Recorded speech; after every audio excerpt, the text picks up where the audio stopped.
Speaker, I haven't given you all a history lesson in a while, and I want to give you a little history on homelessness. 1910, Hitler decided to live on the streets for a while. So for 2 years, Hitler lived on the streets and practiced his oratory and his body language and how to connect with masses, and then went on to lead a life that got him in the history books. So a lot of these people, it's not a dead end. They can come out of these homeless camps and have a productive life, or in Hitler's case, a very unproductive life. I support this bill. Thank you.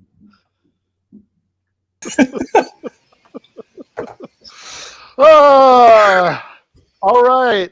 My name is Ben Burgis. This is Give Them an Argument. I am joined, as always, by our producer, Jake, labor organizer by day, GTAA producer by night, and by our very talented graphic designer, J. Andrew World. So, do you guys know that living on the street gives people a chance to become a Hitler? Yeah, that's why I am for using them for Soylent Green, homeless people. So we won't have another Hitler on our hands, and we can feed people. It's a win-win. You know what? Of all the things I would say about Hitler in a negative way, unproductive actually isn't one of them. He was pretty he was on his grind set. You know what I mean? He worked pretty hard. I get what his point is, but the whole thing was amazingly incoherent. I actually even forgot what the rant was about, even though I sent it to you. It was about homelessness, actually. Yeah, I mean, this is actually also independently got this from somebody I think in Tennessee who was talking about the laws cracking down on homelessness there, and this is just a kind of surreal nightmare, just kind of rhetorical accent to that, but. Of course, what's happening in Tennessee has happened all over the place. New York, for example, right? That there have been some version or another of attempts at police crackdowns on homeless encampments, which from my perspective, I don't know, I'm a simple man. It seems to me that if you're going to send cops to say that people can't sleep where they're sleeping, you should be able to, as part of the deal, provide them with a different place to sleep. Just you can't sleep there, is, I mean, whatever. There are places you can sleep and places you can't sleep, but if you don't accompany it with, here's an apartment you can sleep in, then it just kind of seems like, you can't exist.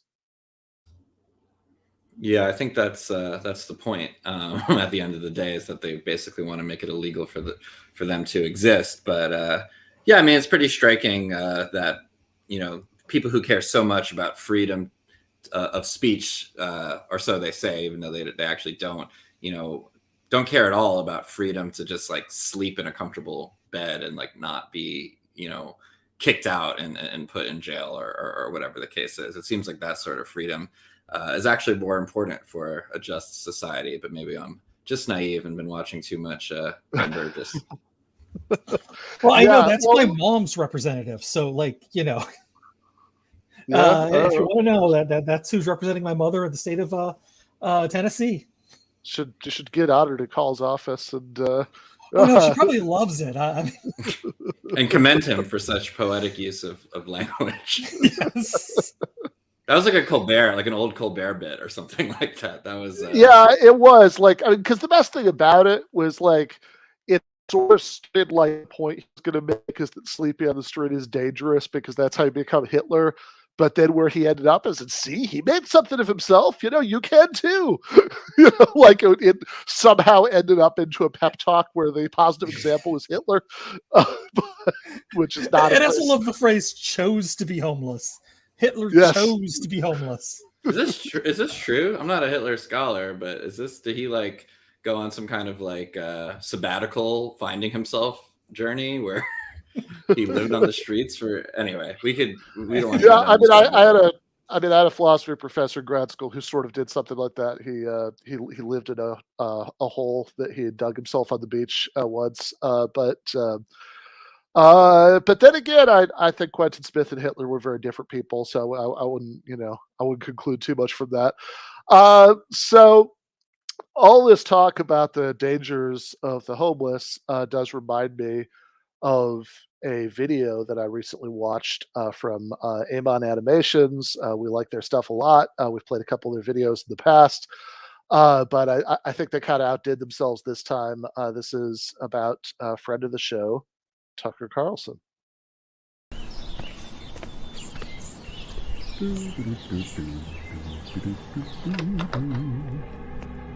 Hello, wife. I'm home.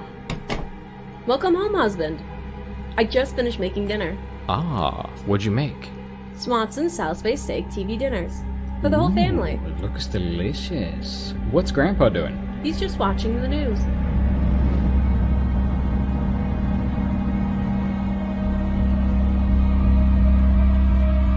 Good evening and welcome to Tucker Carlson Tonight. We've got news for you this evening. Joe Biden, the president, has announced another piece of his highly promoted equity agenda. Joe Biden's latest idea is to pay black people to smoke more crack. What? Well, these are pictures of a fake White House set that the Biden administration has for some reason constructed across the street from the actual White House. The reason he does this is because it allows him to read a script directly from a face-on monitor and without teleprompter glass that can be seen on camera. Now, we can't verify that that's true, but it certainly sounds right. It does sound right. The DOJ can tell you precisely how many Qurans were burned last year, but they don't keep track of Christmas trees. Why is that? Well, because they could care less. That's why our leaders consistently ignore the persecution of Christians around the world. When U.S. policy contributes to that persecution, and it does, they say nothing about it. Everyone who actually lives in this country knows exactly what's going on. Look around. Our streets are dangerous, much more dangerous than they've been in a long time, decades.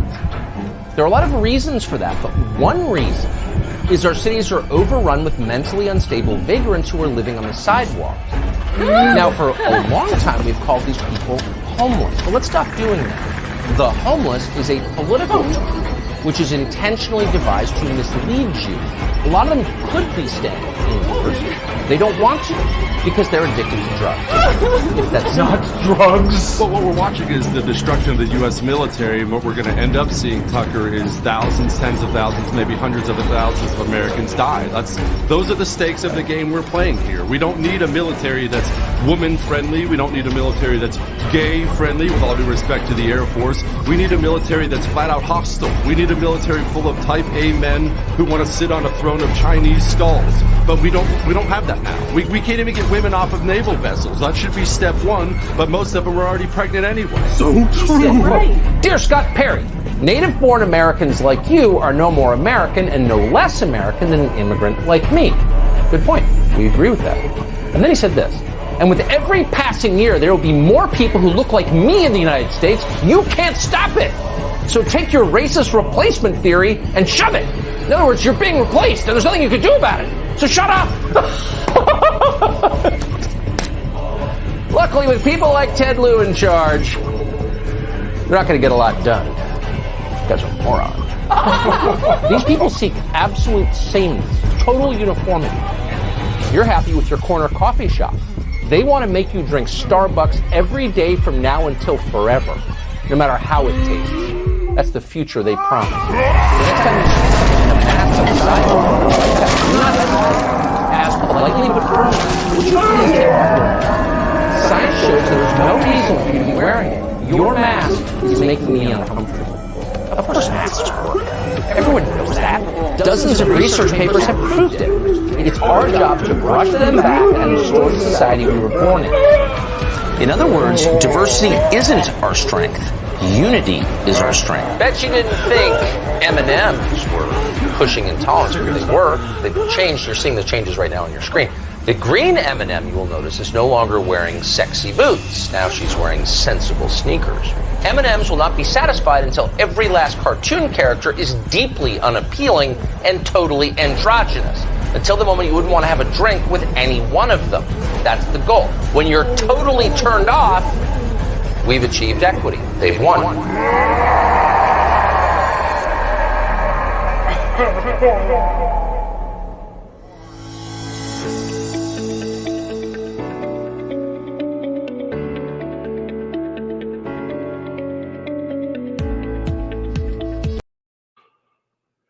Yeah, which kinds of candidates are you guys on? Is that too personal a question? I am a big fan of Marcy's Playground, so I will say it's Willy Wonka. Sometimes we talk about like some material being a little too old to do on the show. I think obviously green M&M, not sex anymore material is perennial. We could always fit that in. I'm glad that we got some more. But yeah, as they say, it's evergreen. Exactly. Yeah. No, the green M&M will always be hot in my heart. But yeah, no, that is that. I mean, honestly, I think they're having some fun with it. It's goofy, but I mean, like, I do think Tucker Carlson is a absolutely ridiculous demagogue. I think that the clips of the fear mongering about homeless people certainly fit into that, and even at his sort of least of vile, he is certainly like culture war made flesh. I mean, like he's just sort of tried to like it's like what Marx says in Capital about how the capitalist is just the human incarnation of money to commodity to more money. That's like Tucker kind of is that for culture war. But I think that a lot of people who do very correctly realize this, that that this guy is very bad news, sometimes draw tactical conclusions from that that I think are a lot more dubious. So I do want to spend just a minute talking about a Tucker related controversy that happened a couple days ago. As our as our senior labor correspondent, Jake, you want to set up the context of this a little bit before we show the video? Yeah, sure. And quickly, I want to say I wish I thought of this gag earlier that we would all be wearing bow ties when we got back from watching that video. So pretend we did that. But yeah, so from what I understand, what we're getting into right now is that Chris Smalls, who's the president and lead organizer for the Amazon Labor Union, went on Tucker to talk about labor organizing. And I actually heard that he did a good job, but it was really almost like a screen cap that got him in trouble with major libs, which was that Tucker put on the screen that like AOC basically completely ignored the Amazon union drive, and it's something that other left-wing commentators had noted, like Crystal Ball, and also Chris himself said that he was previously upset that AOC didn't attend an early rally or any rally, and that instead she has made some other appearances, like going to the Met Gala. AOC on her part said that there were security concerns. So that's kind of the setup, and then we can get into our hot takes after watching the clip. Yeah, I love the picture of AOC that Tucker chooses to display there. That is just a Tucker Carlson level of subtlety. But anyway, yeah, I mean, this is something that interests the story that interests me for a few reasons. The thing that I actually find the least interesting about it is the Christian Smalls versus AOC aspect. That, like, if I don't know, AOC or people who worked for her, said they were going to come out to this rally and they didn't, and they, maybe they were just being flaky, maybe they had, maybe like there was, maybe they were, they just didn't believe it was going to succeed, and they didn't want to associate themselves with it. Whatever you want to say about all of that, I actually think this is sort of the least important aspect of the whole thing, right? Because ultimately, I mean, I don't know. I mean, more like, I always think the best take on AOC is what Jason Miles always says in This Revolution, which is, I don't know, she's not my congresswoman, right? Like that's, I'm not going to spend a lot of time thinking about her, one way or the other. But I think that, I think that the sort of, whether or not you think there's like, a good critique of her there or not, I could see somebody saying, "Well, look, sure, make that critique, but don't make it on, Tucker Carlson." And I think this gets into a bigger issue about sort of when and under what circumstances to engage with right wing media and like how to engage with it when you do it. And I actually think when you watch this, I mean, for my money, I actually think Smalls killed it. Like, I think this is like exactly the way that you should handle this. But let's just watch the clip.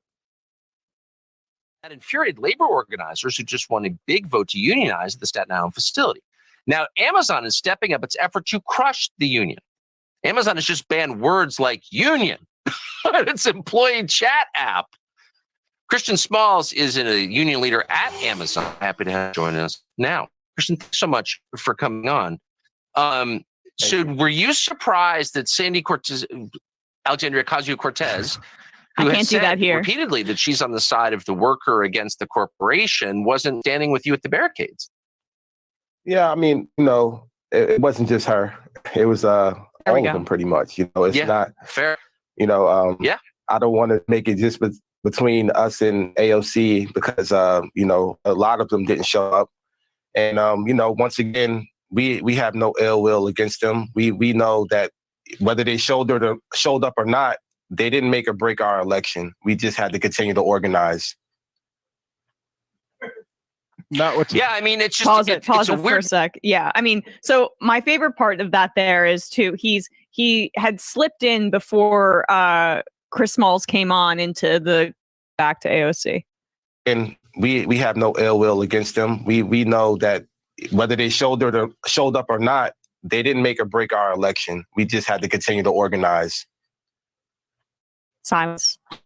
I mean, it's a weird moment. I mean, I'm on the right, never been particularly pro-union, but it does seem like Amazon needs some counterbalance. Like, it's this huge company, the workers have no power, and maybe we could, I don't know, share a little power with people who work there.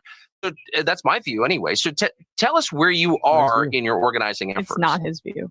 Well, right now, we're fighting for a contract. Amazon's disputing the election results.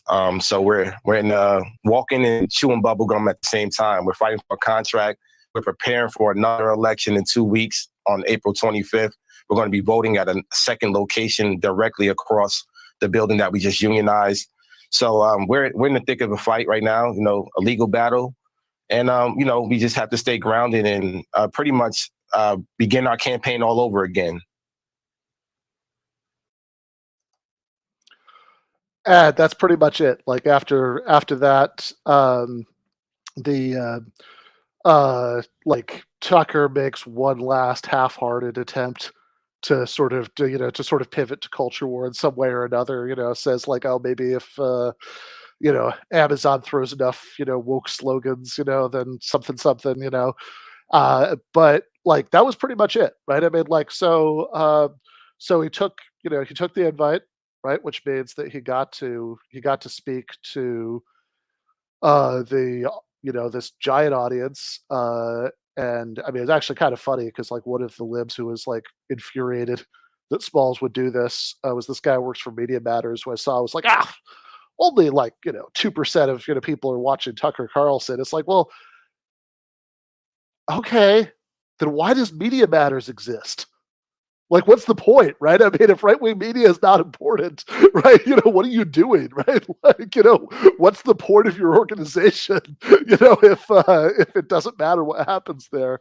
But, I mean, it is true. It's a small percentage, whatever it is, because, like, the media landscape is incredibly fragmented, but this is one of the biggest fragments and it's certainly the biggest, the biggest fragment on the right. And I also get the sense that some people don't know this or haven't thought about it, but like not everybody who works at Amazon warehouses votes for Democrats. Shock. What? Shock Pikachu face. like trust me, there is no way statistically that there are plenty of people who work at Amazon warehouses who watch Tucker Carlson. In fact, if you read Nathan Robinson wrote a really good article about this for Current Affairs, where one of the where in fact he talks about his conversation with a Amazon worker organizer who actually Justine, who's actually going to be on this show eventually. We're still trying to figure out a good date, but he's talking about this conversation, and quotes Justine, said, "Look, one of the best out of the workers of the organizing committee, one of the people who did the most to sign people up was this Italian American guy, Uncle Pat. This is Staten Island, right? Who is." Who's like a Trump voter, right? Whatever. Doesn't mean he doesn't want to get paid more money, or get more breaks. That's this idea that you just shouldn't try to reach out to people, who don't agree with you about everything yet. Is just seems like total lunacy to me, especially in a context like this. Where you're trying to organize people to the workplace. Yeah, and I think we would be remiss if we didn't mention that if you actually watch the clip, people got angry at the screenshot where it said, that AOC, rebuffed the organizing campaign, and they saw Christian Smalls on it. So I think people just assumed that Christian went on Tucker to talk about that. But if you actually watch the clip, he didn't take the bait, right? He just said this isn't about one particular politician. And, some people were saying oh, Bernie wasn't there for them either, which could be true. But what did Chris do? He just did a town hall with Bernie, right? So it's kind of like maybe he wasn't thrilled with AOC, and he was right, but he is a really smart guy who's trying to build the alliances that he needs. And that part of that is reaching, across the aisle and talking to Republican workers as well. So he obviously knows how to think strategically. And if, people sitting around on fucking Twitter all day don't, luckily he doesn't have to worry about them. He just has to worry about the people in his warehouses. But we shouldn't do our parts to stoke the culture war, especially when he didn't even say anything objectionable. No, he didn't say anything objectionable at all. I mean, he actually knew, he clearly knew exactly what he was doing, and he did a seamless transition in 2 seconds from, hey, here's an invitation to beef with AOC on my show, to essentially, no, I'm good. Let's just talk about the union. That was Bernie-like. Exactly. Transition. Very Bernie-like. Very. And I'm just happy to see that, not everybody should go on Fox News, because you don't want to be on Fox News. But honestly, if you can go on there, stay on point, and really just drive your points home like Chris Smalls did, or there's a few other, a small handful of other people that can do that very well. Do it. Let's see that. Yeah, and this is the guy they said wasn't eloquent, right? That's right. I think he did better on Fox. Yeah, what was that? Yeah, wasn't that an Obama administration guy who was working for Amazon? Oh, really? I missed that. I think it was, who said that he wasn't smart or eloquent. Axelrod, was it? No, it was it Axelrod? Okay. No, it was a lawyer, Zapolsky, I think. But yeah, but I think it is somebody from that background. I might be wrong, but that's what I recall. No, and I think it says a lot about what passes for our meritocracy in this nation, right? With the people, what the elites at Amazon think who and who isn't eloquent. You know what I mean? It just shows how out of touch they are with who can actually connect with people if they're just given a chance. So I think he's doing a great job. Yeah, no, absolutely. So I want to get Luke on in a minute, but I do want to talk about another thing that people were losing their shit about on Twitter over the weekend, which I mentioned current affairs a minute ago. So there was there's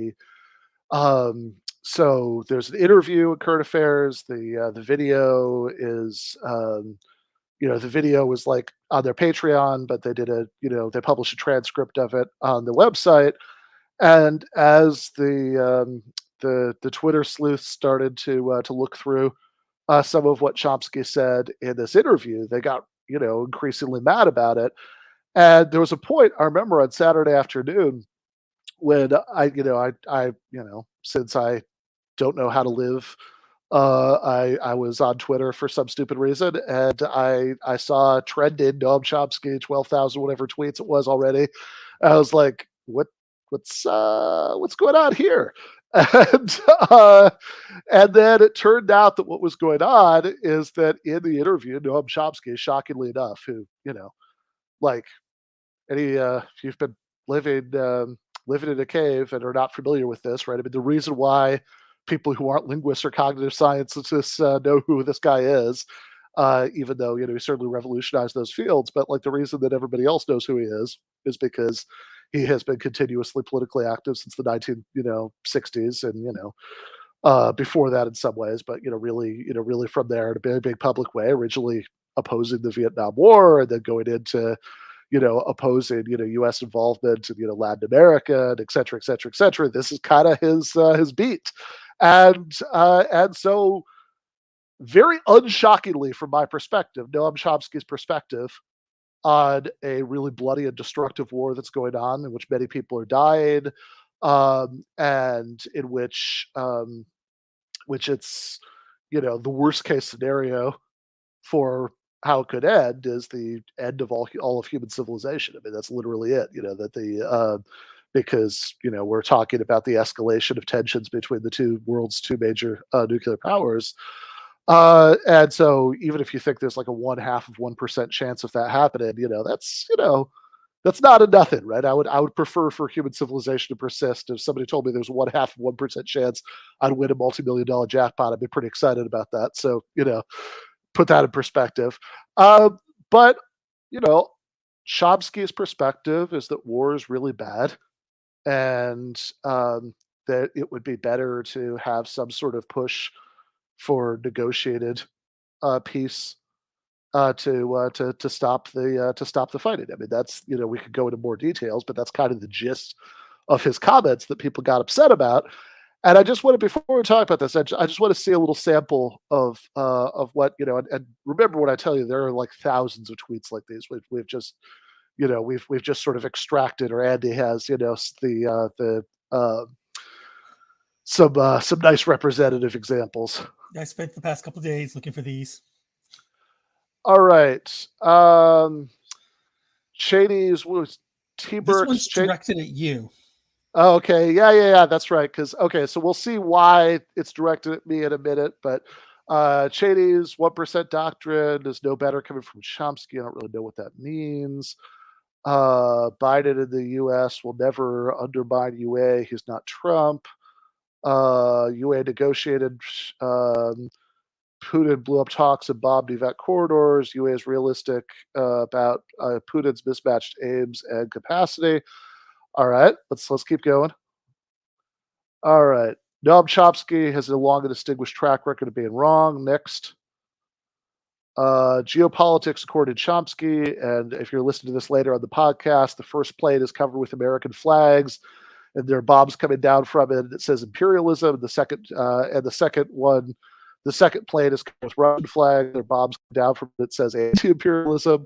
I will note, by the way, if you actually read the interview, that Chomsky repeatedly says that the invasion was an act of aggression and a war crime, but whatever. Romanian liberal says people talking about what Chomsky said are really missing out on what this lunatic has to say.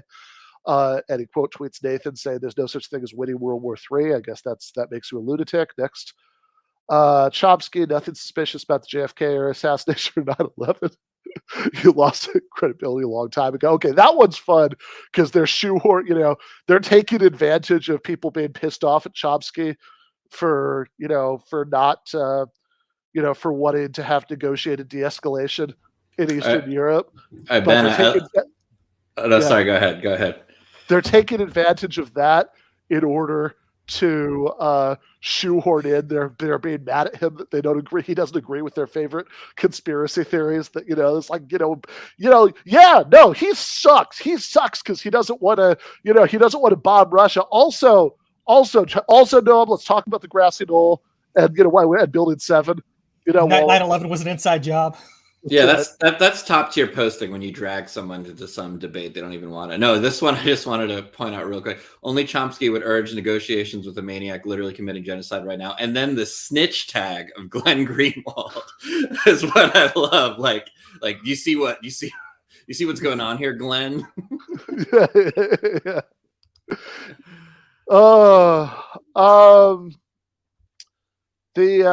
Let's see. So this is an adaptation of the yet you participate in society curious meme. where the peasant is saying, Russia bombed my home, murdered my entire family, and raped my daughters. And Chomsky is saying, have you considered the situation in Palestine? I'm a linguistics professor. And the main tweet above that image says, why am I not surprised that Noam Chomsky, of all people, is defending the Russian invasion of Ukraine? Next.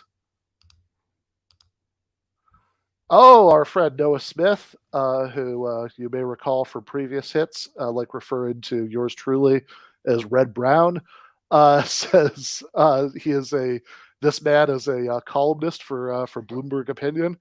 Says Noam Chomsky is very eager to surrender on behalf of a country he'll never have to set foot in. Joe at Joe Poston says Chomsky doing the same thing neocons do, where he thinks the U.S. gets to decide how and when this war ends. This actually is my favorite talking point, but the Ukrainians get to decide how this war ends because when everyone goes home and the world stops paying attention, they'll have to live with the aftermath. Chomsky wants Ukraine to submit to the will of authoritarianism, but ultimately it's the Ukrainian people who have to live with the consequences. They've chosen to fight, and we must help them however we can. And there's and as Chomsky said, just give up already. And a Ukrainian soldier is saying, no. This one is a blue check.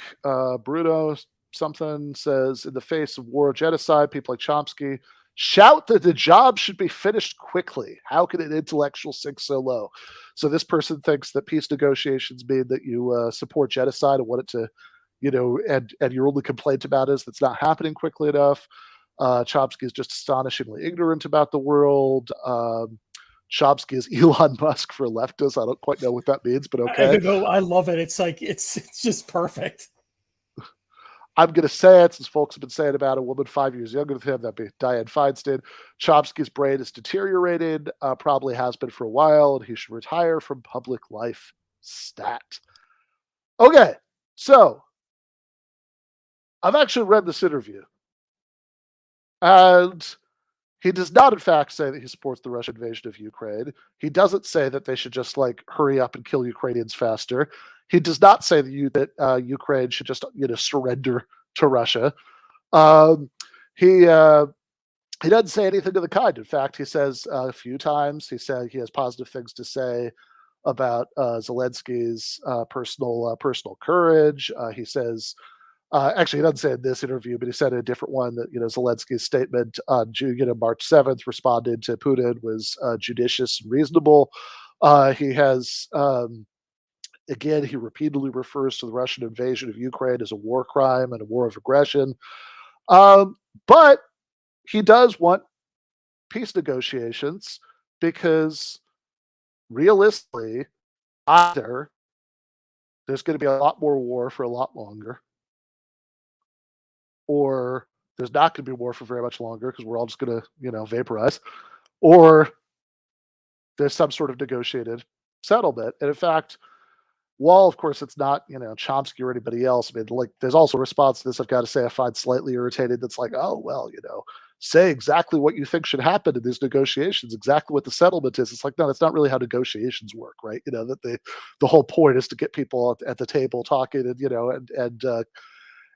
then they kind of hammer out those details there. Although he did sort of speculate a little bit about what a peace deal might look like. He said that have official Ukrainian neutrality, and for not joining NATO as a commitment, which I don't think joining NATO was going to happen anyway for a variety of reasons. I think it was actually not serving the Ukrainians very well to pretend that it was.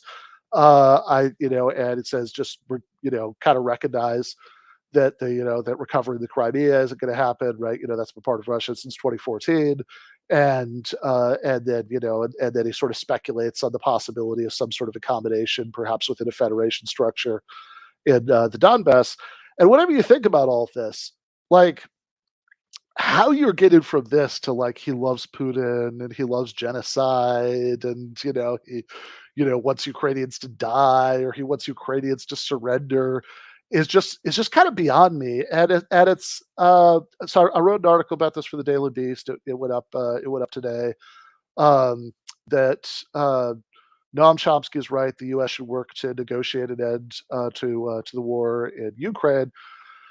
And and I go into a lot of this sort of specific talking points here, like the idea, people who are like bringing up the, Palestine analogy, even though like, Noam Chomsky is a longstanding supporter of a two-state solution in Israel-Palestine, which would be a way bigger diminution of Palestinian national aspirations than any sort of deal that he's talking about would be of Ukrainian ones, right? That a two-state solution deal, the vast majority of historical Palestine would be part of Israel, right? Whereas, under the sort of thing he's talking about, the vast majority of, post-2014 Ukraine, would continue, to be Ukraine, maybe everything that was, that since the, Russian, breakaways happened.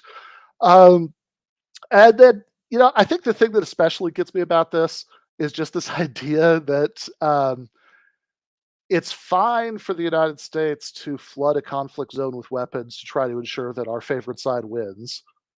It's fine for us to impose like world economy shaking sanctions, but it would be too high-handed and meddling and paternalistic if we like promoted peace negotiations. It's like, yeah, no, we should completely stay out of it, except spending billions of dollars on weapons for our favorite side, and try to destroy the economy of the disfavored side. Other than that, we should stay out of it. If we try to like urge the parties to talk, right? In other words, do what the United States has done in many different situations around the world for decades, right? Camp David Accords, Good Friday Agreement, in Northern Ireland, right? Like forget the fact, by the way, while we're at it, that Zelensky himself has made several comments along that suggest that he would be happier if the United States was more interested in like being directly part of negotiations. But like, even if that wasn't true, the idea that like that's where you draw the line, no, that's too much meddling in this conflict. When you promote peace negotiations, just makes very little sense to me. Yeah, I mean, it seems like the higher the stakes, the more emotional the reasoning is, right? And it's very hard to find anyone. I mean, there's like precious few people talking about this that are actually talking about the trade-offs that need to be made. And I think it's just one of those situations where like every result is pretty bad, right? And that seems to like break people's brain. And that there's not like it's easy, if Zelensky is an Avenger and he wins, it's like that's something you could root for. But we're just choosing between two pretty bad and sad options. And I think that just it's not really fun to argue between those two. You know what I mean? And I think when they personalize it, like, oh, Chomsky never has to set foot like in Ukraine. Like, you see what this guy looks like? Do you think he's really worried, thinking about himself? Like, well, I never have to go to Ukraine personally, so that's why I can pontificate. It's like he's not thinking about, he's not still talking about this shit because of like some kind of weird like personal agenda. This is just what he thinks, and he's and he has like, I think he deserves more respect than most public intellectuals do for like a lifetime of service. You know what I mean? So these weird personal attacks against him, I think of all people against Chomsky, shows just like the absurdity of trying to personalize it, Also, does Noah Smith have to set foot in Ukraine?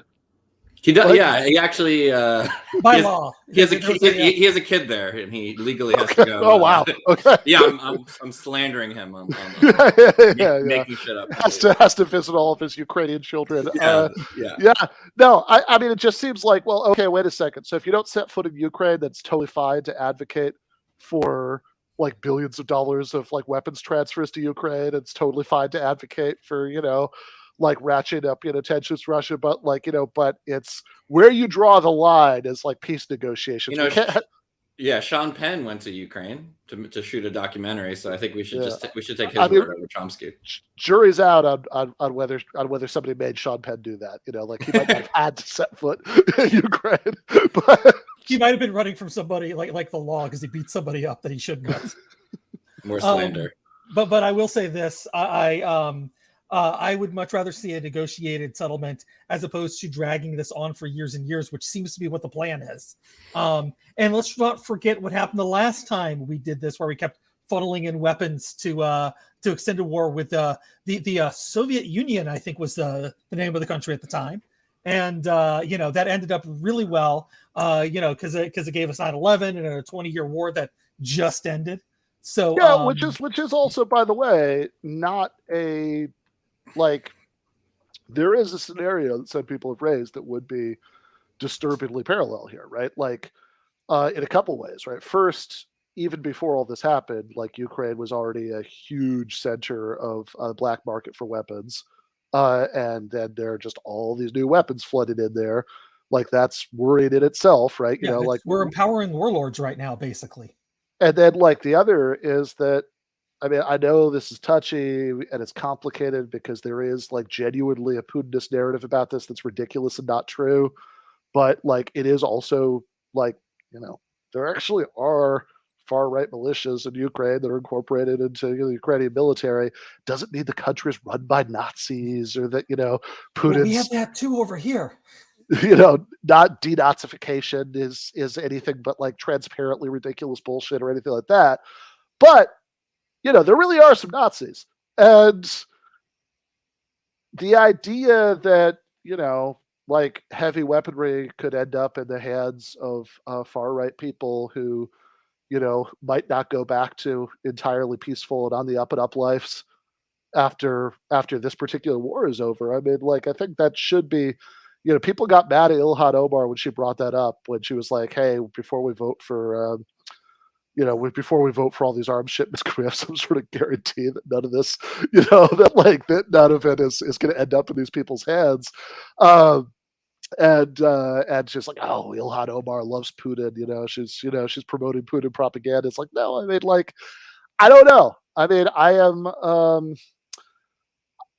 mean, I've been teaching this class on capital, and so I have all these phrases that Marx uses in Capital in my head right now. And there's this one surprisingly funny passage in the chapter on money when he talks about a weaver who, you know, takes the linen he's weaving to market, and then he uses it to buy a Bible, and like Marx's expression, which is just for some reason being of the school. You know, he spends it on the Bible. And it's so I don't know. I mean, I as a man of the old school, I kind of think that like maybe, you know, like maybe Nazis getting heavy weapons is something that, you know, that you should strive to avoid, you know, if at all possible. And, you know, maybe in this case you say, well, it's just, you know, the trade-off is such that it's just worth it, or, you know, we just can't afford to worry about it. But at the very least, I'd like to have that be part of the discussion. But it just seems to me that what the Chomsky thing really shows is that we've just somehow managed to revert to what, you know, like, it's like fall of 2001, but with social media this time, right? You know, that like, if you aren't exactly as hyped up about all the things you're supposed to be hyped up about, you know, then like you're basically siding with the enemy. And, you know, as Andy suggests, you know, historically, you know, bad things come out of that. All right. I do, so I want to just lightning round go through the other articles. So also this last week, have one in have one in Jacobin today actually. So it's a tax day article. Taxes definitely this miserable. We talk among other things about the way that in some Nordic social democracies, the government actually does your taxes for you. And in Sweden, for example, it's literally like 10 seconds if you don't have very complicated taxes. If you have the Swedish equivalent of a W-2, like you get a text, you can just get a text message that says, "Here's what you owe." You text back yes, or I don't know what the word for yes is in Swedish, and that's it. That's that, right? Worky Borky Dorky, if I remember my Sesame Street correct or Muppets correctly. Okay, that's what the Swedish chef says. Okay, fair enough. And then the other one is G.A. Cohen showed why we should all be socialists, which is as good a transition as any to just quickly say that that if you want to hear me talk a little bit about G.A. Cohen and related subjects, and you happen to be in the greater Toronto area on Friday. So that's the thing on Thursday, but on Friday, I am going to be at what is for now still known as Ryerson University. They're changing their name sometime soon. Giving a talk there You could, if you go to my Twitter, it's the the pinned tweet has all these details. But that's Friday at 6:30 at Ryerson. Going to give a talk about Marx and Rawls and Cohen and philosophical liberalism the night before. Doing a event for the Christopher Hitchens book at the Duke of York pub. And also something I'm very excited about when I'm in Toronto is that I get to see Luke Savage. So with no further delay, how you doing, Luke? Good to be back. Yeah, it has been a minute. So when I saw that you had this article in Jacobin, this caught my eye. So the article is called "The Republican Party is Waging a War Against Personal Freedom and Free Expression," and I think this is something that cannot possibly be pointed out enough, because you get this I think there's a phenomenon where some people on the left, really have de-emphasized the importance of free speech, and they say stupid things about it. And this in turn creates an opening for, for the right to sort of wrap itself in that flag. But I think that's all the more reason for people on the left who do care a lot about free speech to point out that it is just complete bullshit that these people are, at their best days, they are at least as censorious as liberals are. Oh yeah, certainly. Really, far more so, I think, in terms of putting laws on the books, using legislation to quite aggressively curtail, quite aggressively punish wrongthink, to promote a, very reductive and very narrow and parochial view of society. I wrote the piece a ways back now. I guess it was must have been early last month, something like that. But I was motivated by, for a couple of reasons. One was that, as you said, I don't think this can really be written about enough. The second reason, I suppose, was that of late there have been kind of a suite of bills, throughout the country, but in Texas and Florida specifically, there have been a number of bills that I think are quite emblematic of the increasingly illiberal and kind of censorious and really authoritarian streak that's animating the Republican Party. In fact, I think since I wrote the piece, in some ways that streak has kind of rotted. It's gotten worse. It's can't quite find the right word, but it's degenerated and gotten even more nasty and vulgar with this stuff about teachers being pedophiles and that kind of stuff. Just in some ways, I'm sure someone's written about this. That seems like a kind of extension of kind of QAnon stuff in some way, which of course itself goes back to Pizzagate and all the rest of it, which is a rabbit hole we don't need to go down. But certainly Republicans can't stop talking about pedophilia, and with this stuff it's really no exception. But it's really not just the rhetoric that's a problem here. We are talking about actual bills that are being put on the books by Republican governors, and Republican-controlled legislatures.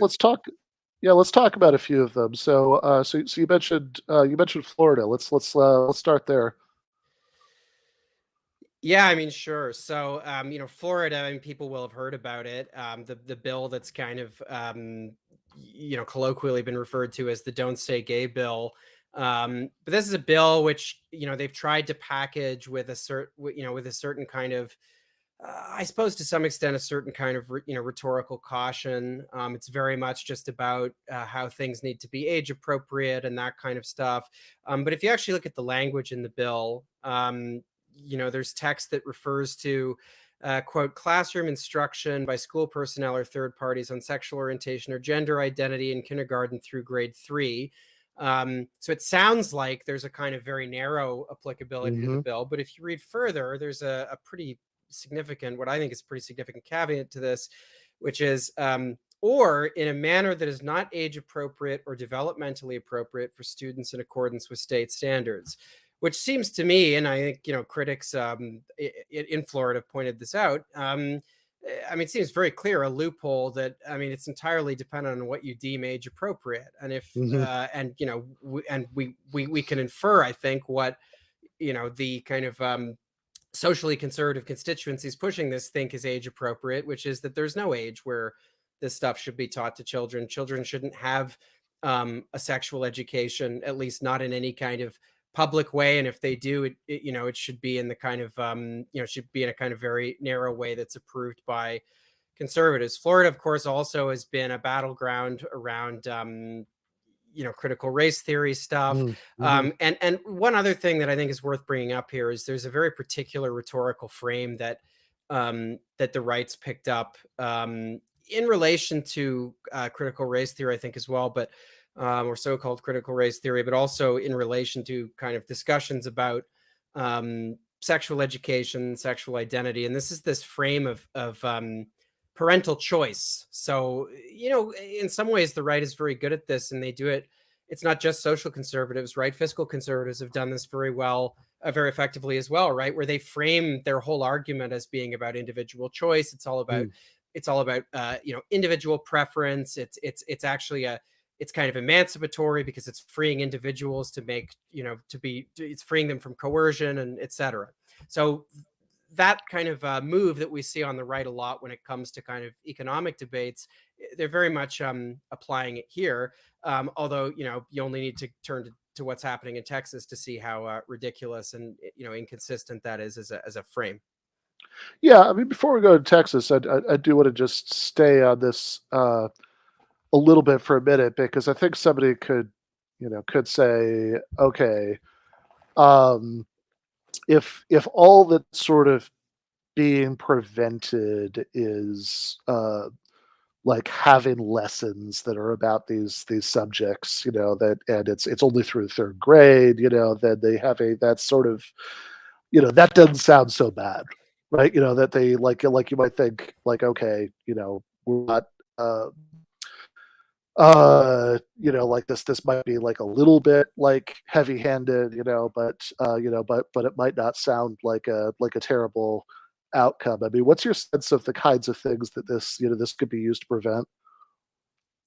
Well, I think really it's a sort of Trojan horse for just eliminating discussions of all kinds of things that conservatives disapprove of, or some conservatives disapprove of, from public schools altogether. It's part of a wider and sort of, I think, incrementalist onslaught against the teaching of certain subjects, I think, against public education in general. And specifically, I think, against the idea that public education is kind of a social enterprise, and that actually it does have a sort of communitarian function, and that there are spheres of knowledge that, you can contest and you can debate what belongs there vis-a-vis sexual education or anything else, but there are spheres of knowledge that are not that are public, and that are part of a kind of consensual view, consensus view rather, of what our shared knowledge is. And I think a lot of what's I'm not an expert, obviously, on the Florida sex ed curriculum, but I know from a very similar debate a few years ago in my home province of Ontario here in Canada, debate around the sex ed curriculum, that social conservatives created this whole demonology out of an update that was being proposed by the then provincial Liberal government to the existing sex ed curriculum, which hadn't been updated in decades.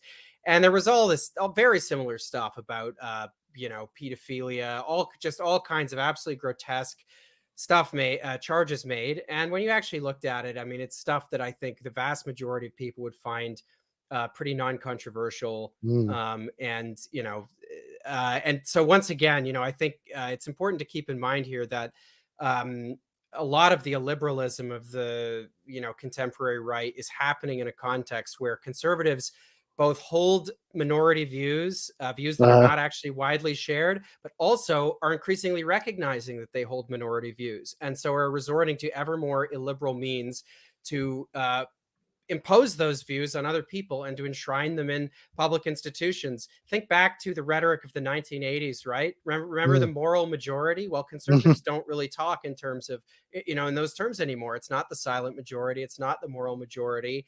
It's, hey, we're desperate, we're drowning and we're desperate in a world where, liberal values are hegemonic. And that's why we have to basically, rig state legislatures so that even with 40% of the vote or whatever, we get a majority of the seats, etc. Yeah, I mean, I think that it is really striking. I was thinking about this last Thursday. We were watching the Amari French debate. That because there's a point where Sohrab Ahmari was bringing up gay marriage. I was thinking about how they conservatives used to love to wrap themselves in the flag of popular democracy on that question, right? I mean, if you when the Obergefell decision happened that finally federally, mandated marriage equality. If you read Scalia's dissent to that, it was all about how the Supreme Court is overturning the will of voters in different states, and et cetera, et cetera. And of course, they can't anymore, right? Because now it's just so overwhelmingly obvious that that the majority of people in the United States, just do not share that value. I also want to really sort of circle and underline what you said about public education, because I think that's a important subtext to a lot of this, right? It's not a coincidence that both the Don't Say Gay bill, which even if you think okay, it's is the bill really going to stop? I don't know, is the bill really going to stop your second, second grade teacher from referring to his husband to the students or whatever, right? Maybe not, but it's certainly at least an attempt to whip up a kind of moral panic about about sex. And of course, potentially though, it actually could prevent a second grade teacher from doing that, because as in Texas, where there's there are measures targeting university faculty and threatening them with professional discipline. I mean, one of the things that I'm not quite sure how far this is along legislatively, if it's part of the same package, but there's also an effort underway to make it so that parents can sue, right? For can sue teachers for violating these kind of arbitrary and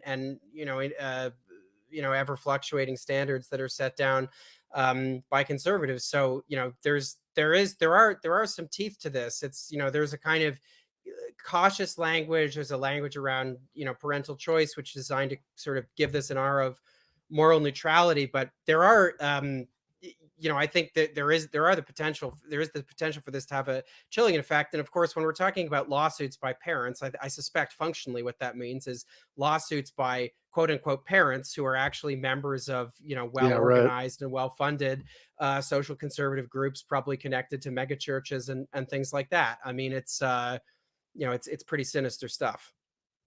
Yeah, and the fact that both that and the anti-CRT bills are, ultimately about what goes on in public schools, does seem really, I think there is a subtext to this, which you kind of gestured at earlier, which is just look, I mean, above all, there are lots of reasons why these people just don't like public education, right? As an institution. I mean, if nothing else, it's A, publicly owned, and B, one of the only one of the only kinds of workplaces that's everywhere in the United States that's by and large is unionized, right? I mean, that they like that, those two things by themselves would be more than enough to to make the right hate it.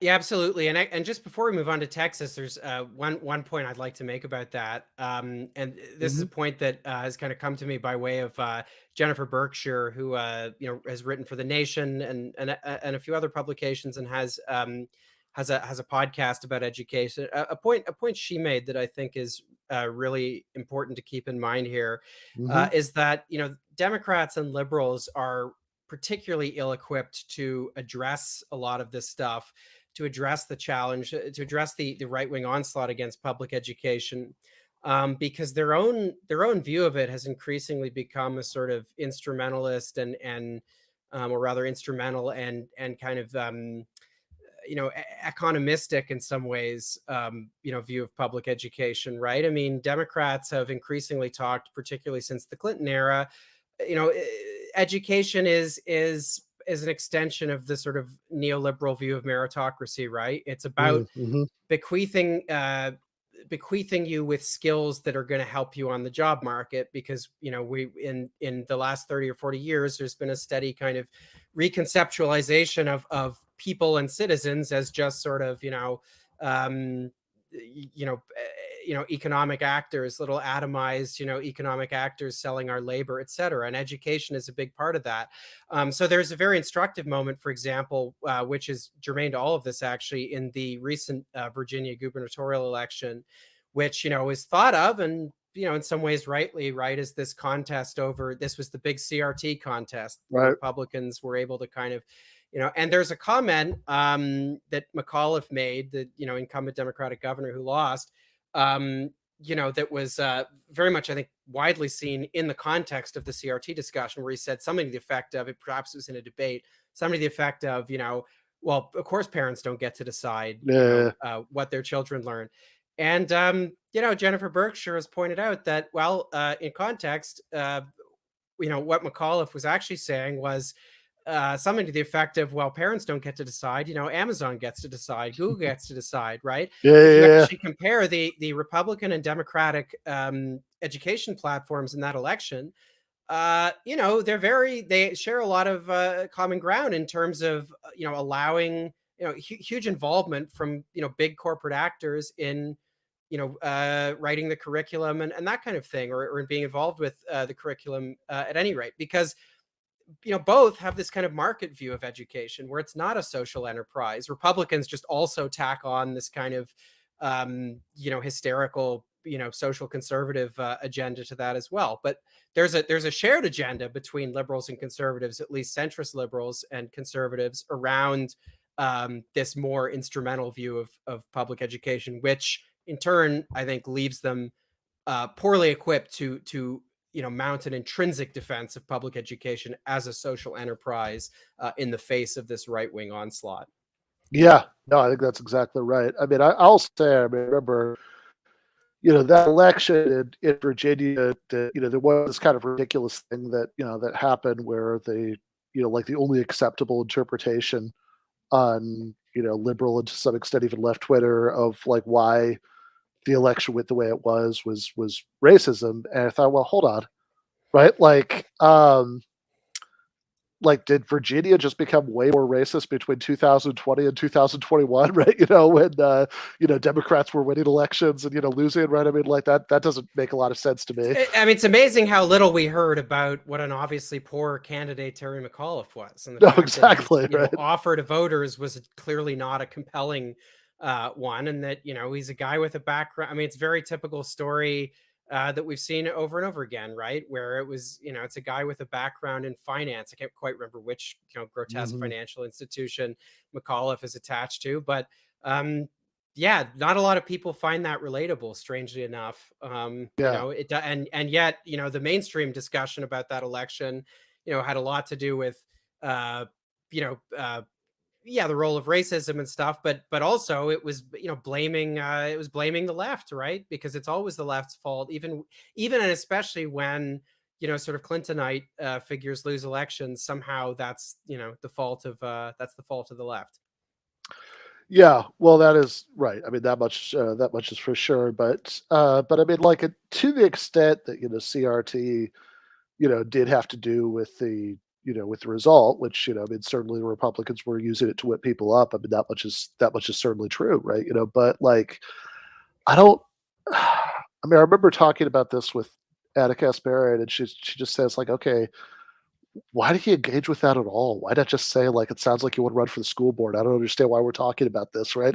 But then like, if you were going to say that, you'd then have to say what we should talk about is and have something that voters could actually get excited about, which for all the reasons you suggest, is the one thing that somebody like McAuliffe can't really do. Right? It's not like he has some great social democratic policy agenda, that he could pivot to from that. But to the extent that you do talk about CRT, I mean, something I've thought for a long time is that the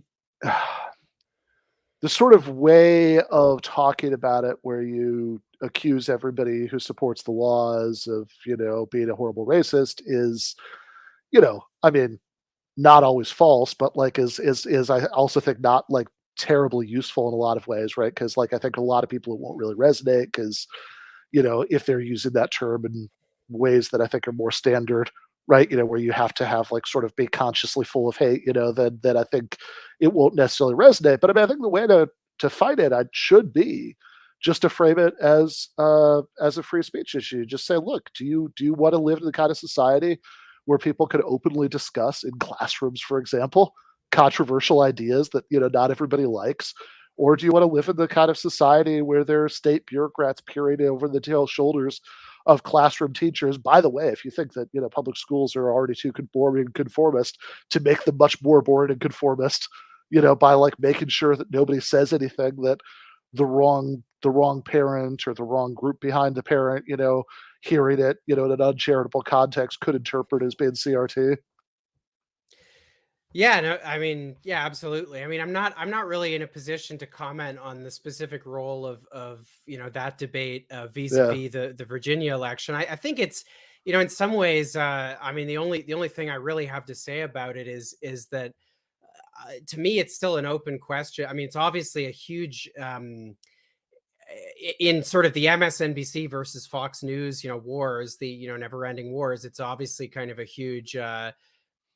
It's obviously a huge kind of polarity, a huge debate, but I don't know, it's actual kind of political currency. I'm not entirely clear on that yet. I would, I suppose, add though that I think again, the right's whole kind of the way that it's framed that debate, where it's about similar, I think, kind of rhetorical frames used around parental choice. It's actually freedom of speech in a sense, not to teach these things, not to discuss them. But again, if you strip away that artifice and that kind of language of moral neutrality, I think, again, there's just strip away the artifice and you find the prejudice. I mean, it really is just, there's a deep discomfort on the right about addressing or even engaging with the very obvious fact that for the majority of America's existence as a nation state, Black Americans have not been legally considered full human beings, and that frankly a certain whatever however you come down in the very the more granular historical debates around, I don't know, things like the 1619 Project or whatever, there's plenty of historical revisionism that is is urgently needed in thinking about how American history is narrated, particularly in public schools, because even if Black Americans have not been treated by most of the society around them, we're not treated by most society around them for hundreds of years as full human beings who are participating in the American experience. They were, and that has to be a part of the that has to be a part of the public conversation and the canon of public education as well. Although I would certainly agree with you, I don't think liberals have been particularly successful in making that case, and part of that goes back to the kind of their inability, I think, in a more holistic way to defend public education as a social enterprise, but other issues being at play as well. Obviously, if we're specifically talking about so-called CRT. Yeah, no, for sure. I mean, and like some of the wordings, some of the CRT bills that I've seen, like would, I mean, like literally, like you'll get words like controversial, and like, all right, well, what's controversial, right? I mean, that's something, something that somebody somewhere objects to, right? And so I think that, and in fact, there are provisions in some of them that are, well, you can't portray like America or its history as, as being, racist or bad, basically. And it's like, well, okay. I mean, like, if I were a public school teacher in a state that had passed such a law and I wanted to keep my job, like I would be very reluctant to broach a lot of very real history, lest somebody interpret it as implying that. Right. And I mean, it's deeply ironic, isn't it? That, you really kind of peel back the layers there. And what we're talking about when it comes to how a section of the right, anyway, wants to talk about American history. I mean, it really is. It really is so deeply ironic, given the right's embrace of all this stuff about snowflake culture and hypersensitivity. I mean, if you can't if you want to ban discussions of the I mean, completely. I mean, a fact that is impossible to object to, which is that the founding of America, the institution of slavery was, deeply implicated with that, and interwoven with all of that, and plays a formative role in American history. I mean, that really is just, you want to ban ideas because they make you uncomfortable, not even because you disagree with them, right? Because just the mere fact of being the anxiety that you might be exposed to them, or that your children might be exposed to them, makes you uncomfortable. And I mean, if that's not, hypersensitivity or snowflake culture, it feels a little kind of, cheap to, kind of pull those things out. But I mean, that really does seem to be, they do seem to be apt in the case of something like this.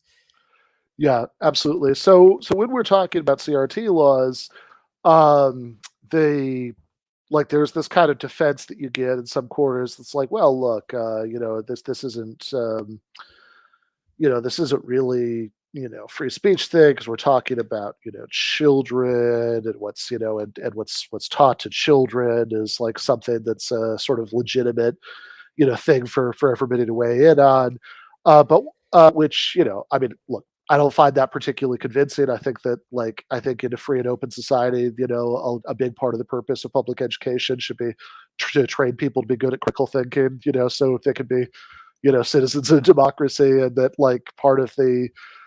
part of that means, in fact, having people talk about controversial ideas, and but also, even if you were convinced by that defense, in the case of K-12 schools, one of the bills in Texas that you mentioned is actually about universities. Yeah, that's right. I mean, so very similar to some of the other stuff we've been discussing, but yeah, I think not much even more detail to recount here beyond what we've already said, except that Greg Abbott and his administration have been pushing this idea that or pushing this measure to make teachers and college faculty face professional discipline if they transgress against standards that are handed down by politicians. In this case, the teaching of so-called critical race theory, which again, I mean, I think it's notable, as in the case of the Florida bill we were discussing, how the language here is, there's so much ambiguity in it, right? It's like, what does that actually mean? How is that defined in this legislation? Again, I think it's really just opening the door to anything that sort of organized, in this case, social conservatives don't like, can potentially be, ground for professional discipline of college professors and others, which again is notable and is pretty potently ironic, given the role of campuses being so central in kind of the right-wing narrative about censorious culture. Campuses are the very center of that debate, right? Or I don't want to call it a debate. I mean, they're the center of that narrative, right? That campuses are the place where you find the most censorious ideas that are in turn kind of they percolate through the culture, and they inflect our public debates as a result of that. Well, here you have a Republican administration in Texas, again, just trying to ban academics for, punish academics for wrongthink, and that's, by the way, not even the most grotesque thing that the Republican administration in Texas is currently doing. Yeah, well, let's talk about some of the things they're doing that are more grotesque. I mean, probably the measure that motivated me to write this piece more than any other was this, this directive that Governor Greg Abbott issued, I guess, earlier this year, to the Texas Department of Family and Protective Services, basically to launch investigations into instances. And again, here the language is, is deliberately sort of ambiguous and has a certain air of moral neutrality about it. The idea is to give this department a mandate to investigate instances of what it calls abusive procedures related to parents, their children, and gender identity. And so, but what it effectively means is that the parents of children who identify as transgender can be criminally investigated by this government agency. And furthermore, that licensed professionals of various kinds, including doctors, can now be, they'll now be professionally obligated, basically, to play the role of snitch, progressively, obligated to report, to report parents. And so there's already an investigation. I'm not sure what the state of this is at present, but there's already investigation underway against 2 Texan parents because as a result of this decree. One of them is incidentally an employee of this very department, the Department of Family and Protective Services. So again, in Florida, and in other places, there's been this frame of parental choice, right? The whole goal here is ostensibly to prevent the state from interfering in the sanctity of the family unit, which is a basic kind of impregnable, unit of society that, we shouldn't foist controversial ideas on, etc. And here you don't find that logic being applied at all, in the same way that, the right is not applying, when it comes to transgender people, the same rhetoric or framing about individual flourishing and the purpose of our society being organized to allow individuals to be free and flourish as individuals, etc. I'm repeating myself, but none of that is present. None of that is present in something like this. And instead, what you have is, again, just a very heavy-handed use of the state to enforce a particular view that, once again, is not, I think, shared by anything close to a majority of Americans, let alone, I think, probably Texans either, though I haven't seen the local polling. Yeah, I mean, and this is really particularly egregious because, as you mentioned, I mean, some of the, some of these other attempts to sort of pass off censorship as a subtle form of freedom are about parental rights. Right, parents, should have the, parents should be able to decide what materials their kids have, are exposed to, which ideas they hear, all of that stuff. And if you disagree with that, you're interfering in families. And in the Texas, the Abbott order. Literally, family, what the order is to do is to make teachers, doctors, nurses, etc., is to deputize them as snitches to have to make them report to the state for legal consequences. Any families who are making personal, intimate decisions that the Republicans don't approve of. Yeah, absolutely. And I mean, I guess I'll just say as kind of a final comment, because regrettably I have to go in a minute, but I think the common thread in all this is that, trying to parse some kind of, I'm trying to identify some kind of, ideological consistency on the part of the right here is kind of a fruitless exercise, at least. I mean, what you're gonna find with the right, and I think this is true both if you're just thinking about it, an individual moment like the present one, or if you're thinking about the right in kind of broader historical terms, you're going to find a variety of rhetorical frames and strategies and things like that are used, but there's probably not going to be a lot of consistency over time. I mean, the right is very dexterous in the way that it uses, in the way that it uses this stuff.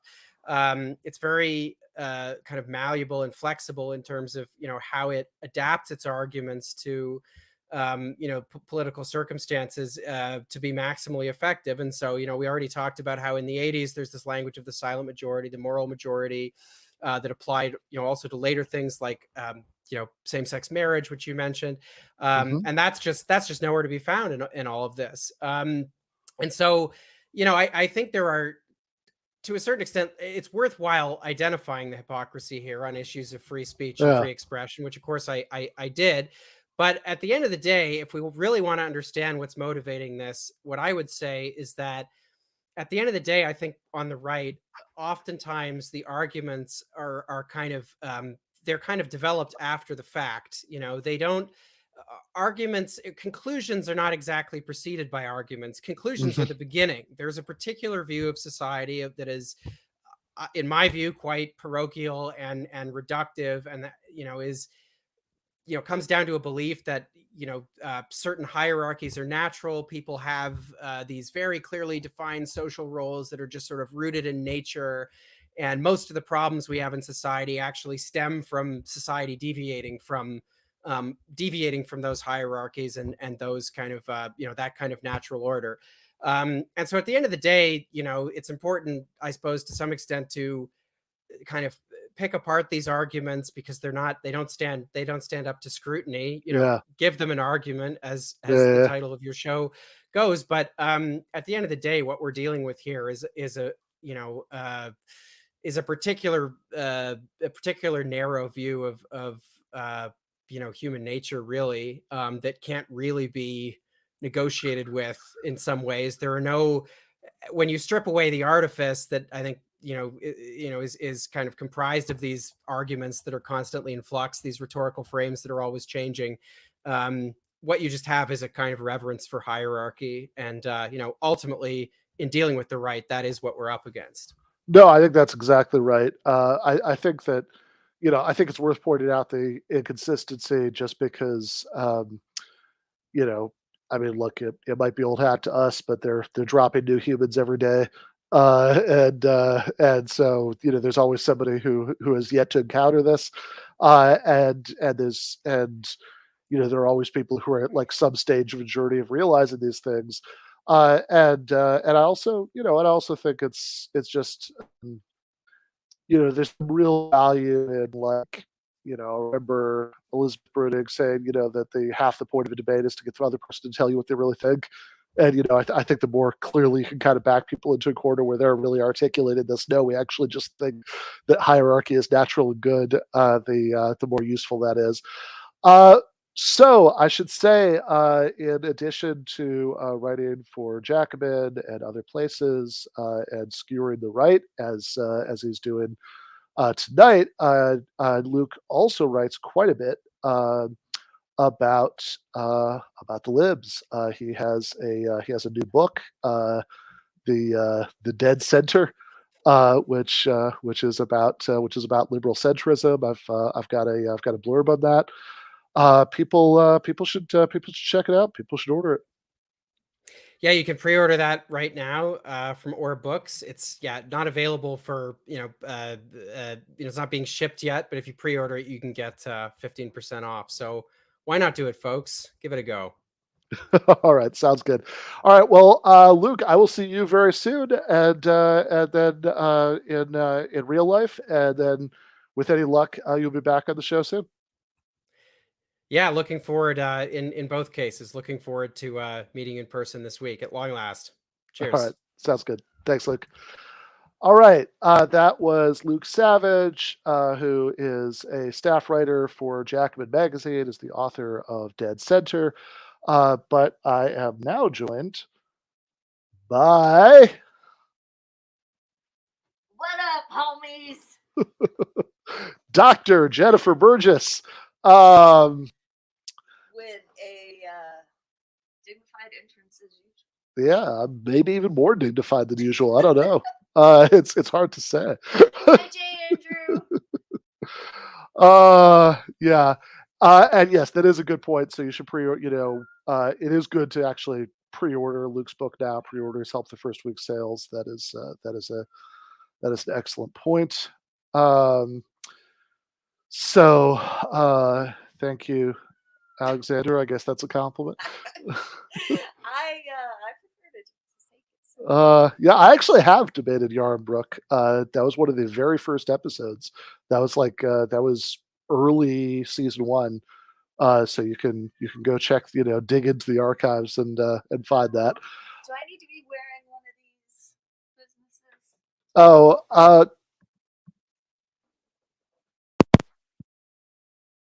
we did not plan this well. We know what we're doing. Yeah, there you go. Or I guess not. There you go. Now you can actually hear Jen talk. Oh, could nobody hear me before? I don't think so. So. Hi, Jay Andrew.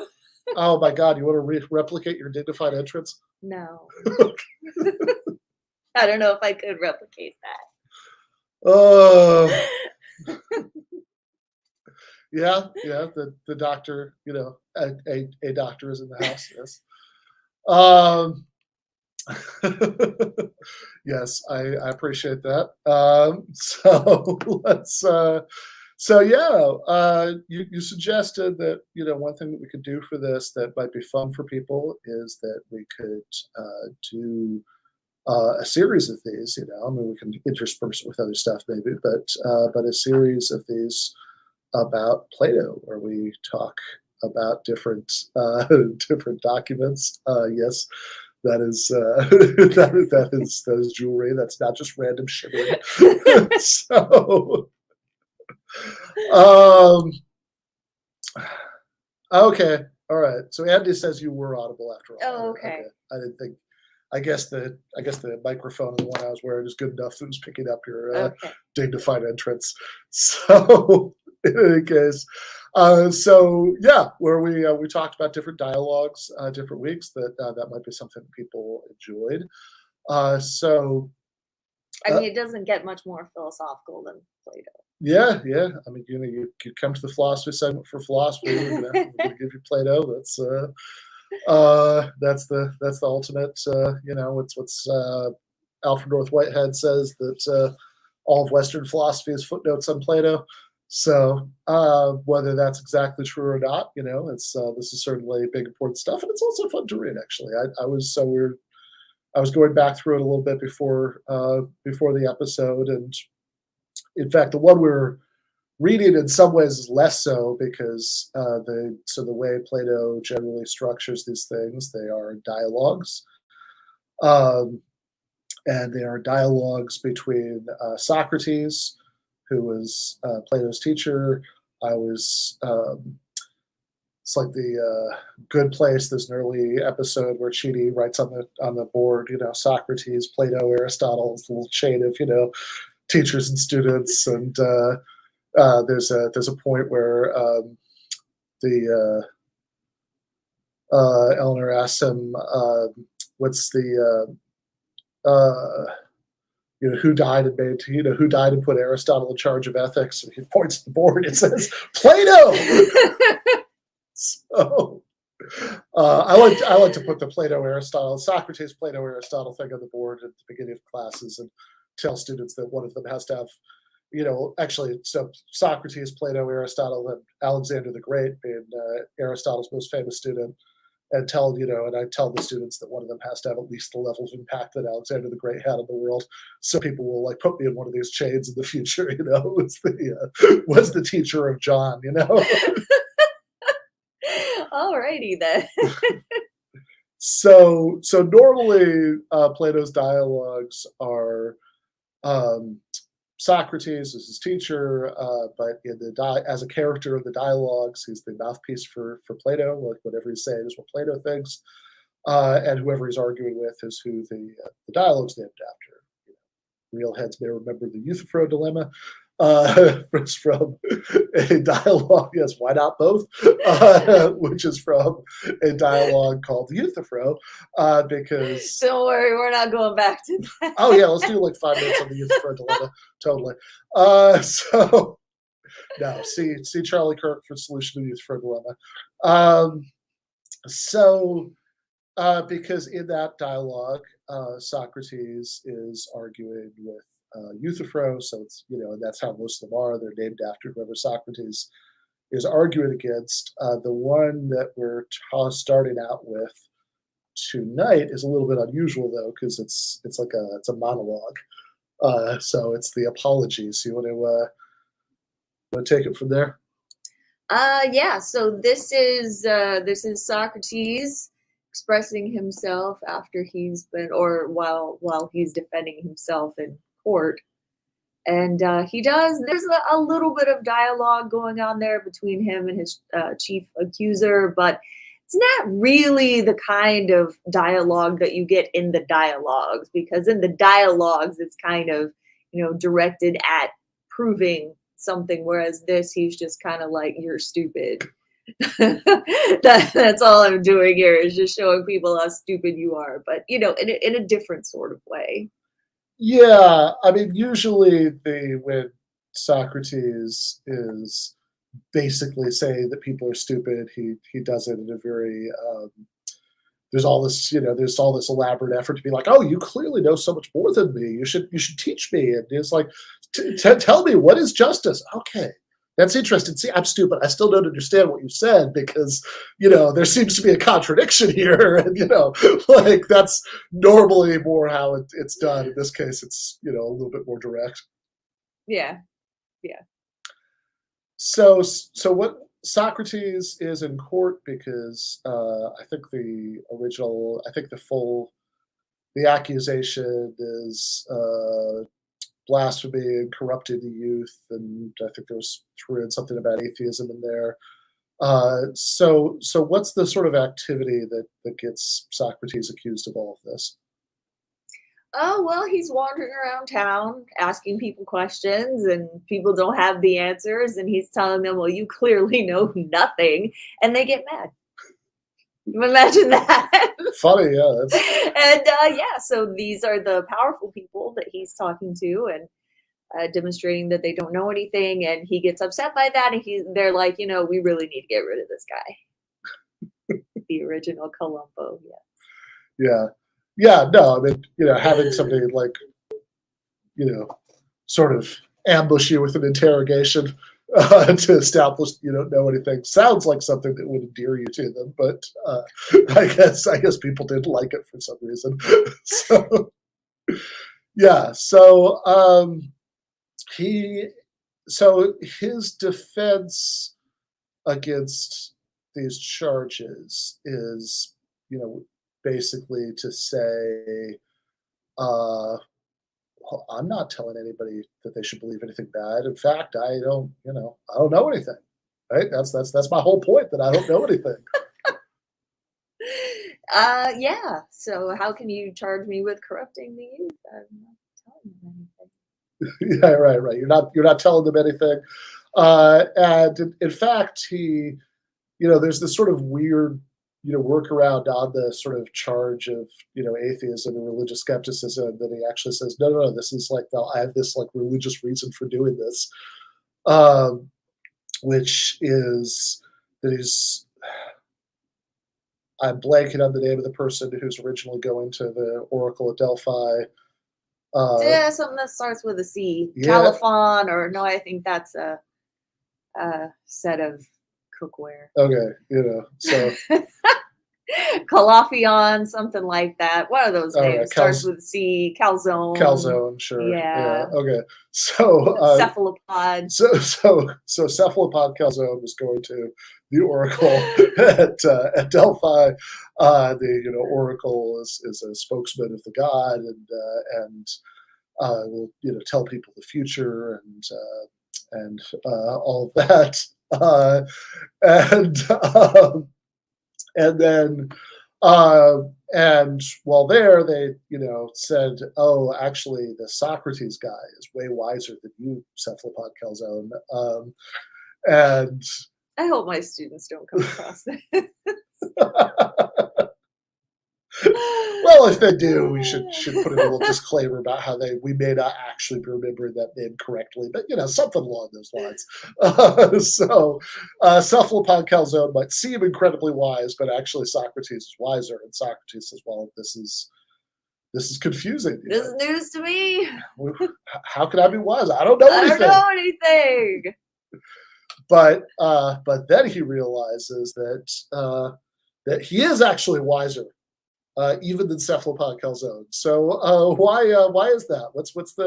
What is the thing by virtue of which Socrates is actually super duper wise? Because even though he doesn't know anything, he knows that he doesn't know anything. So I guess that's a thing that he knows.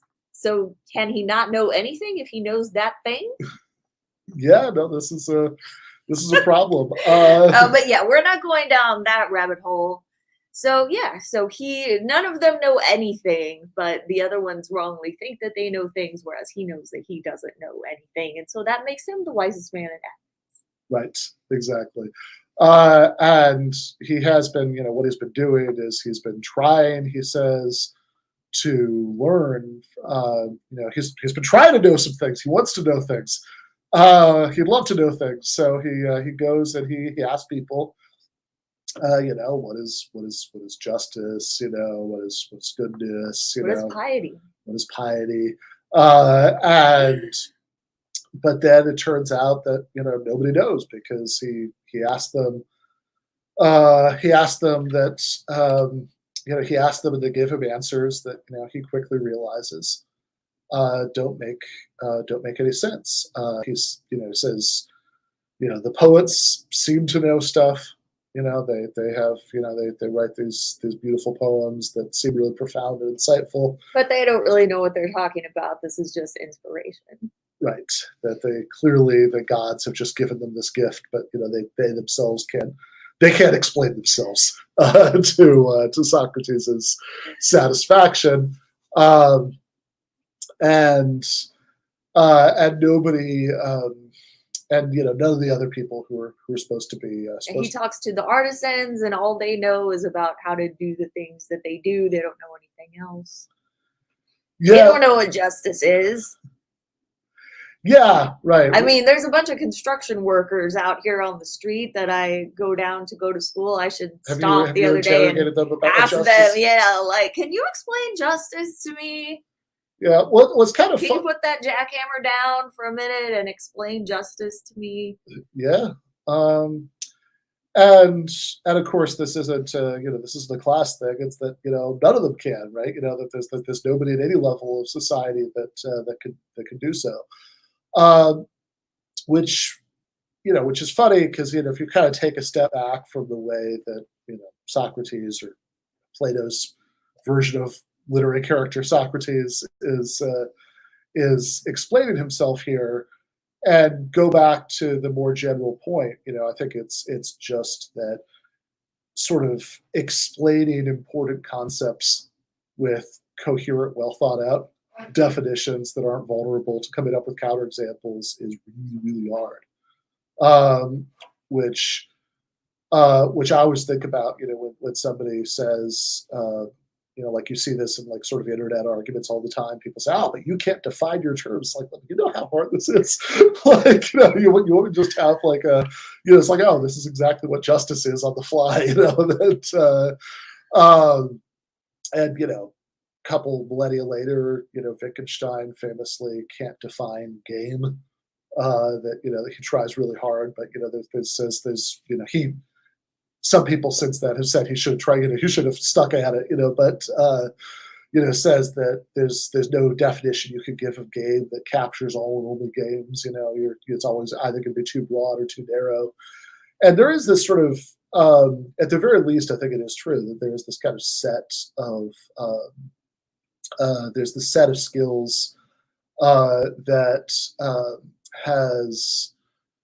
That I mean, it does take training, and and I'm not saying that having it is the most important thing in the world. It's clearly not, but that does not come naturally to most people. I mean, I did a thing on the Collins show where I was arguing with Emerson Green from the Real Atheology podcast about thought experiments, and he doesn't, he's not a fan. And I said, and we were talking about some examples, and like the Judith Jarvis Thompson sick violinist thing, and in her article about abortion rights, he's like, yeah, but like people, there's some study where they're like people who are like doctors who perform abortions or something, and you show them this argument, and they're just confused by it, and it's like, sure, like, Being a doctor means that you know a lot about medical science. It does not necessarily mean that you know a lot about how to put together arguments or how to make objections or, what the, like how, how you can use a thought experiment to see if some general principle makes sense or not. I mean, this is just a certain, go back to Socrates' point. I mean, this is just a certain kind of artisan. Yeah, if that's what they were doing in medical school, you would worry me. Yeah, you wouldn't want to be operated on. Yeah, I want you to spend that time, investigating the spleen or something, not reading Judith Jarvis Thompson. Yeah, no, if you, yeah, no, if you're being sedated for surgery, it's like, hope I remember how to do this. I've been spending all of my time, reading responses to Judith Jarvis Thompson's violence article. That wouldn't be good. That's just not the, that's just not the relevant skill set.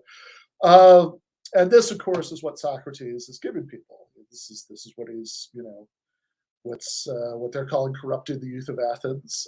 He doesn't use this phrase in the Apology because it'd be incredibly anachronistic, but you could call teaching them critical thinking, like getting them to question people's ideas and sort of point out logical holes in them, see if they make sense.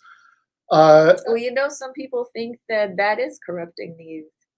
Yeah, no, there definitely are, and one of the reasons that we thought this would be one that would make sense to do to kick off the series with is that in the main part of the episode was talking with Luke about various bills to state legislatures to fire teachers for introducing controversial ideas or suggesting that there was anything racist about American history or et cetera, et cetera, et cetera, right? All of which there's a certain echo here of the corrupting the youth concern. So what's Socrates' conclusion? He what does he think should be done to him? He thinks he should get free dinners for life. That's what he thinks. He thinks he deserves a reward. And look what I've done. Yeah, this is something they did for, was it like athletes or yeah, I think athletes. Yeah, I think like successful Olympic athletes maybe, got the free dinners for, and so it's like, yeah, no, this is what I should get, which is definitely yeah, I mean, like this is they weren't on board. This is definitely the most baller defense that you could possibly give at a criminal trial. That not only should I not be punished. I mean, yeah, no, I did all that stuff. He said, not only should I not be punished. You people should be celebrating me. You should be giving me a lifetime supply of free meals. And they were like, look, we gave you the option of exile or a fine, and now we're just gonna kill him. Yeah. We can't take you anymore.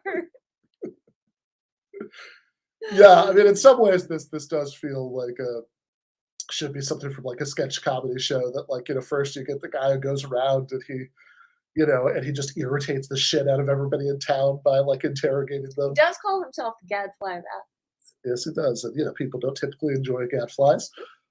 So he goes buzzing around interrogating people about their beliefs, pointing out the logical inconsistencies, trying to get them to start again, tearing that apart.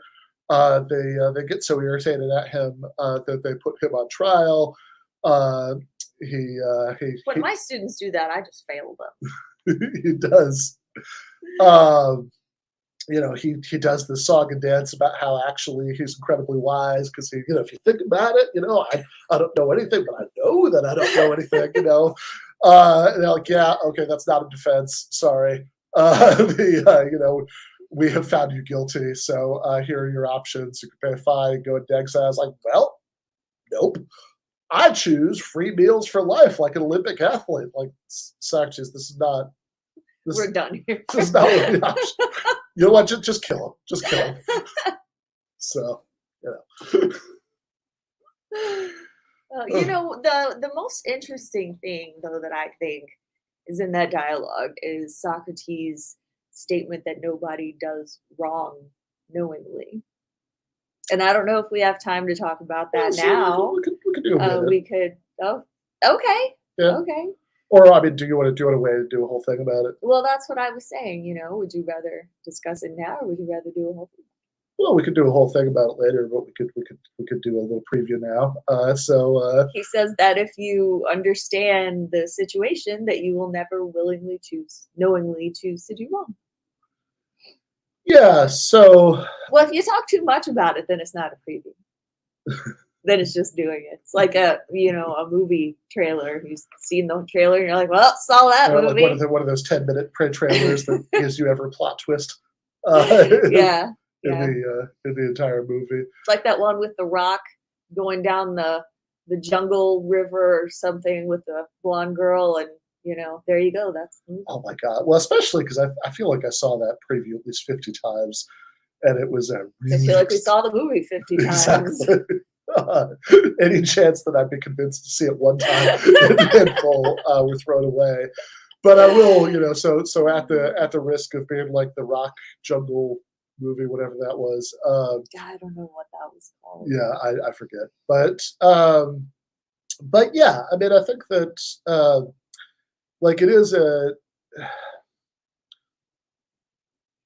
it is obviously true that very, very often moral disagreements are at least partially about disagreements about facts.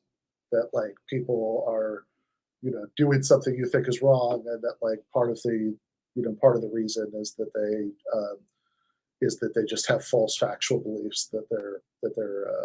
And this is the whole abortion thing. People have different sets of facts. No one's in favor of murder. They just have different sets of facts. Yeah, right. Typically, if you think about the standard. Do this at the beginning of ethics classes sometimes, be like, all right, somebody can tell me what the standard argument is against abortion, and, with a little, Socratic prodding, they'll like to get them to spell it out. It'll be something like, it's, killing an innocent person is wrong, abortion kills an innocent person, therefore abortion is wrong. And I mean, even though the Judith Jarvis Thompson thing we were referring to earlier is an attempt to sort of do an end run around that whole issue and show that according to her, whatever's true about the factual premises, she thinks she can still get to her conclusion about it. But typically, what people are arguing about is a fetus is an innocent person premise. They're not arguing about the killing innocent people is wrong. Yeah, right. You don't get a lot of people just being like, "Oh, I think it's awesome. I don't know what you're talking about." So you should definitely kill innocent people as often as at all possible. So yeah, I mean, so there is definitely some truth to.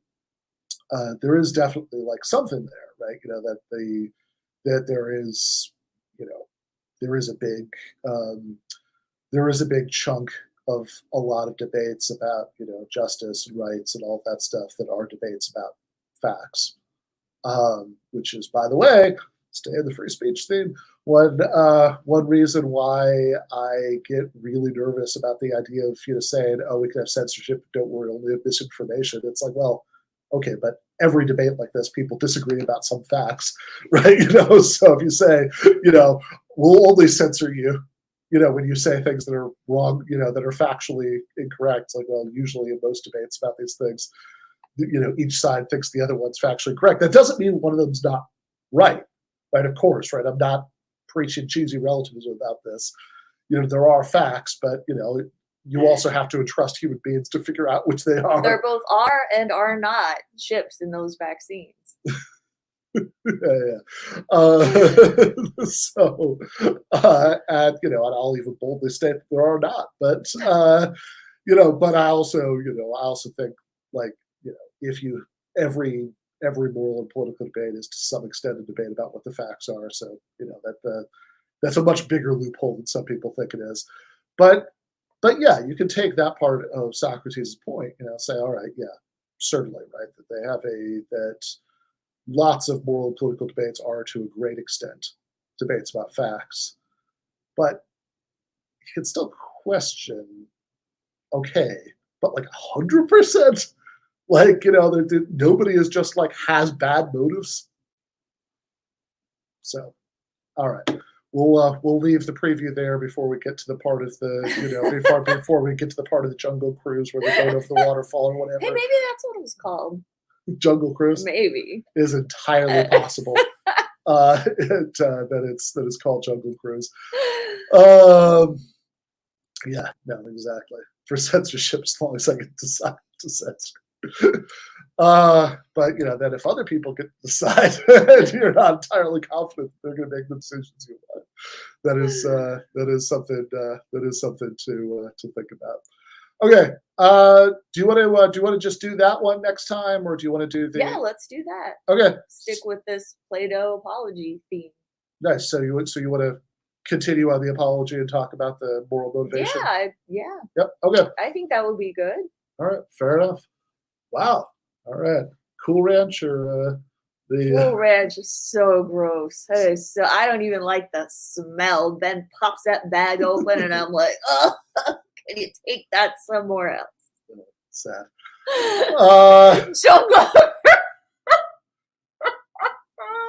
Oh, fair enough. That's awesome. Anybody who doesn't have the computer up in front of them, Jay Hutch talks too much, says it is Jungle Cruise. I want to know if you've seen it. I didn't want to let it be known that I knew, but I know. Take that, Socrates. Fair enough. All right. So we are actually not going to be on next week because I oh, that's right. Yeah. Yeah. Because we're going to be going to go see Modest Mouse. And how did this come to pass? I don't know. Some chick got some tickets. I don't really recall. Gave them to you for your birthday. So right? Was that not your birthday? Valentine's Day. There we go. So we saw Bill Burr for his birthday. Oh, it did, which was awesome. We did. And for Valentine's Day, I gave him Buddy Guy tickets and Modest Mouse tickets. I did not get to go to the Buddy Guy concert because I had to go to Texas for a family health business. So Ryan Lake got to go with him to Buddy Guy, which was okay. Yeah.